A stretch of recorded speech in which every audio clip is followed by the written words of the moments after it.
part 3 of my low-hanging fruit series with Remle Crowe, a researcher with ESO. What I want to talk about right now is the difference between an abstract and the full published study. A lot of times, someone like myself who's a paramedic, I only have access a lot of times to abstracts. And so if I want to read more, I have to email someone like Remle or Jeff Jarvis or Peter Antevi so they can actually get me the full study. And it's important to have the full study. And tell me a little bit about the difference between an abstract and the actual full paper and why it really matters to have access to the full paper. Yeah, and since we're at EMS World, I'll even back it up just a little bit. There's actually a difference between an abstract and an abstract. What? So we're here where a lot of abstracts are being presented as posters, and those are pre-publication, before the manuscript has even been developed many times. It's not uncommon for a researcher at a conference like this to get feedback and then decide to modify their analysis. And so their abstract here may not be what the final paper is.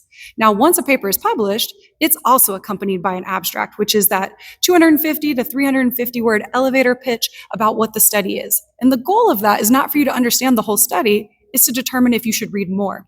The true meat of the paper is going to be in the methods of the full manuscript.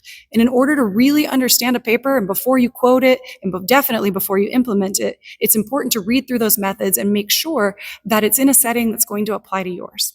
Absolutely. I'll give you my favorite example of how a full paper actually illuminates the results that you might read in an abstract. There's a paper out there, I think it was a Korean study, that determined that when mechanical CPR is placed early, that survival rates are higher than manual CPR.